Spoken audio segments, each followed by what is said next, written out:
ইতিমধ্যে আমাদের সারা বাংলাদেশে ভাইরাল একটা ইস্যু, রাজবাড়ী গলন্দ থানা। আপনারা জানেন নুরাল পাগলা নামে একজন ভণ্ডপীর ছিল, জানেন আপনারা কি নাম? নুরাল পাগলা। এই নুরাল পাগলা তিনি কোনো মুসলমান ছিলেন না। নুরাল পাগলা হচ্ছে একজন খ্রিস্টান, নুরাল পাগলা হচ্ছে একজন কাফের, নুরাল পাগলা হচ্ছে একজন মুশরিক। আমি গলন্দবাসীকে, আমার বাড়িও গলন্দ, এই গলন্দবাসীকে আমি এই আয়াতে কারিমার তাফসিরের আলোকে আমি 3 দলে বিভক্ত করতে চাই। গলন্দবাসীর 1 নম্বর দল যারা এই নুরাল পাগলার পায়ে সেজদা করে মুশরিক হয় নাই, বরং যারা এই নুরাল ভণ্ড পীরের পায়ে সেজদা করে যারা মুশরিক হয়ে গিয়েছিল তাদের ব্যাপারে তীব্র প্রতিবাদ করেছে, তাদের বিরুদ্ধে প্রতিরোধ গড়ে তুলেছিল। 2 নম্বর দল হচ্ছে যারা নুরাল পাগলার পূজা করত। 3 নম্বর দল হচ্ছে যারা নুরাল পাগলার পূজা করে নাই, আবার যারা পূজা করছে তাদের কি দেয় নাই? বাধাও দেয় নাই। মোহতারাম হাজিরিন, এই গলন্দবাসী যে 3টা দলে বিভক্ত, এই 3 দলের মধ্য থেকে 2 নম্বর দল অপরাধী, 3 নম্বর দল অপরাধী, আর 1 নম্বর দল হলো নিরপরাধী। আক্ষেপের সাথে বলতে হয় আমাদের দেশে প্রশাসন সবসময় ইসলামের বিপক্ষেই কাজ করে থাকে। কারণ অদ্যাবধি পর্যন্ত ক্ষমতার আসনে যারাই সমাসীন হয়েছে তারা ইসলামকে শুধুমাত্র নিজস্ব সাধ্য সিদ্ধির জন্য ইউজ করেছে, ব্যবহার করেছে। মূলত তারা ইসলামের বিপক্ষে দিল থেকে অবস্থান তারা গ্রহণ করেছিল।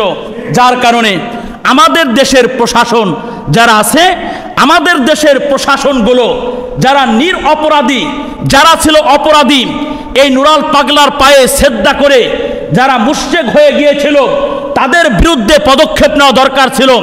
যারা এই নুরাল পায়ে সেজদা দেয় নাই, আবার বাধাও দেয় নাই, এদের বিরুদ্ধে গ্রেপ্তার পরোয়ানা জারি করার দরকার ছিল।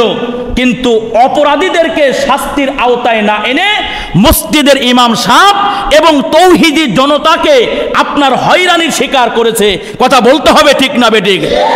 হ্যাঁ, আপনারা বলবেন যে এই নুরাল পাগলার লাশটাকে যে পোড়ানো হয়েছে, লাশটাকে পোড়ানো হয়েছে এটা শরীয়ত গর্হিত একটি কাজ, এটা আমরা সবাই জানি। তবে এটার জন্য মসজিদের ইমাম সাহেব দায়ী নয়, এটার জন্য আপামার উত্তেজিত তৌহিদি জনতা দায়ী নয়, এটার জন্য সম্পূর্ণরূপে দায়ী ছিল প্রশাসন। কথা বলতে হবে, দায়ী ছিল কারা? প্রশাসন।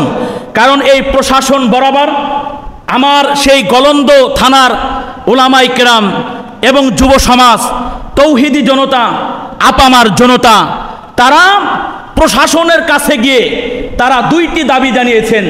1 নম্বর দাবি ছিল নুরাল পাগলার যে এই বাড়িতে গেট বরাবর যে ইমাম মাহদি নামে যে একটা ব্যানার টানানো আছে এটাকে ছিঁড়ে ফেলতে হবে। 2 নম্বর দাবি তৌহিদি জনতার ছিল কাবা শরীফের আদলে উঁচু করে যে মাজারটা তৈরি করেছে নুরাল পাগলার কবরকে ঘিরে, এই মাজারটাকে ভেঙে ফেলতে হবে। যখনই তৌহিদি জনতা প্রশাসনের দ্বারস্থ হয়েছে, প্রশাসন তাদেরকে আশ্বস্ত করেছে, তারা কার্যকর করে নাই, আবার দ্বারস্থ হয়েছে সংবাদ সম্মেলনের মাধ্যমে, মহাসমাবেশের মাধ্যমে। এরপরও তারা তৌহিদি জনতার দাবি যখন মানে নাই, তখন উত্তেজিত তৌহিদি জনতা বাধ্য হয়ে নুরাল পাগলার লাশটাকে সেখান থেকে ট্রান্সফার করে এবং মেন রোডে এনে সেটাকে জ্বালিয়ে ভস্ম করে ফেলেছে।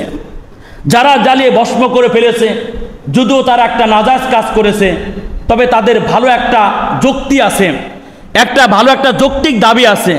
সেটা হলো তারা জানতো এই নুরাল পাগলার এই লাশটাকে যদি এখান থেকে বের করে ট্রান্সফার করা হয়, অন্য জায়গায় সমাধিস্থ করা হয়, সেখানেই কাবা শরীফের আদলে এই নুরাল পাগলার ভক্তরা কি বানাবে? মাজার বানাবে। লাশ না হয় আমরা কি করলাম? লাশ না হয় ঠিক আছে পুড়িয়ে ফেললাম, অন্য জায়গায় যেন দাফন না করতে পারে। লাশ পুরানোর পরে যে ছাই হয়ে গিয়েছিল, এই ছাইগুলো কিন্তু বাতাসে এবং পানির মধ্যে উড়িয়ে দিয়েছে।